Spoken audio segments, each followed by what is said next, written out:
ایک مرتبہ عمر لانو فجر کی نماز پڑھانا چاہتے تھے. ایک دشمن جو تھا وہ قریب تھا کہیں، اس نے عمر لانو کو چاقو کے وار کیے. خنجر اس کے ہاتھ میں تھا، اس نے عمر لانو کے اوپر چاقو کے وار کیے تو آپ زخمی ہو گئے اور گر پڑے. جب گر پڑے تو صحابہ کرام نے نماز نہیں چھوڑی. ایک اور صحابی آگے بڑھے اور انہوں نے نماز کی امامت کروائی. کیونکہ عمر لانو امامت کروا رہے تھے، انہوں نے نماز کو کنٹینیو رکھا اور مختصر نماز پڑھا کے پھر نماز کے بعد عمر لانو کو اٹینڈ کیا. اس لیے شریعت کا یہ مسئلہ ہے کہ جب کوئی امام امامت کروانے لگے تو جو علماء ہوں ان کو امام کے فوراً پیچھے کھڑا ہونا چاہیے، تاکہ اگر امام کو کوئی مسئلہ پیش آ جائے، ہارٹ اٹیک ہو، کوئی اور معاملہ ہو، تو پیچھے والا بندہ مسلمانوں کی نماز کی قیادت کر سکے اور ان کی عبادت پوری ہو جائے.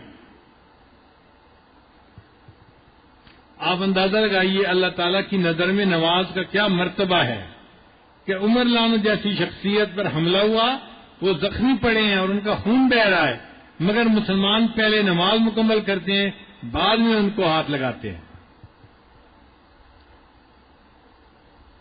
خیر ایک دو دن گزرے تو پھر اسی زخم کی وجہ سے عمر لانو کی شہادت ہو گئی. اپنی شہادت سے پہلے انہوں نے اپنے بیٹے کو بلایا، ان کا نام تھا عبداللہ ابن عمر لانو، اور بلا کر کہا کہ عبداللہ جب میری روح نکل جائے مجھے جلدی نہلا دینا، کفنا دینا اور جلدی مجھے قبر میں اتار دینا. ان کا بہت اچھا. پھر تھوڑی دیر کے بعد پھر یہی کہا جب میری روح نکل جائے مجھے جلدی نہلا دینا، کفنا دینا اور مجھے جلدی قبر کے اندر اتار دینا.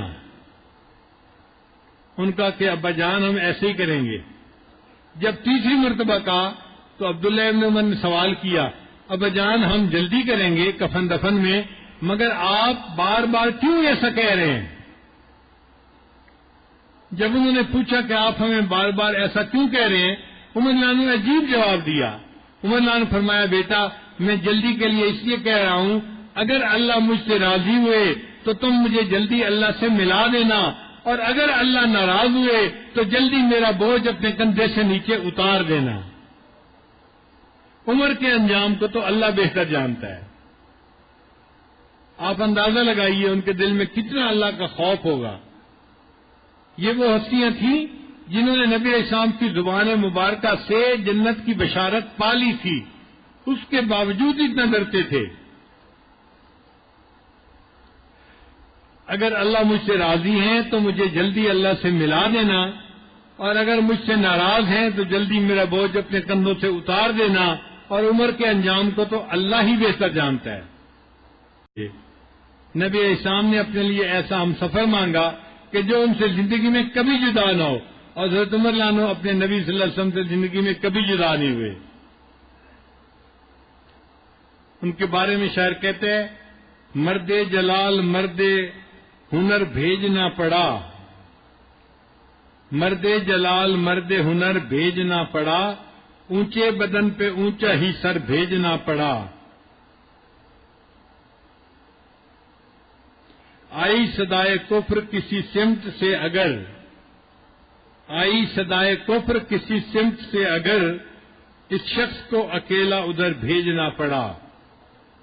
بڑھنے لگا جو زور جہالت کی فوج کا، رومے زمین پہ رب کو عمر بھیجنا پڑا. بڑھنے لگا جو دور جہالت کی فوج کا، روئے زمین پہ رب کو عمر بھیجنا پڑا. سب سے بڑے نبی کی حفاظت کے واسطے فولاد سے بھی سخت بشر بھیجنا پڑا. نبی علیہ السلام کی حفاظت کے لیے اللہ نے حضرت عمر لانو جیسی شخصیت کو دنیا میں بھیجا. اللہ تعالی ہمیں ان کی سچی محبت عطا فرمائے اور جنت میں اللہ ہمیں ان کے قدموں میں جگہ عطا فرمائے.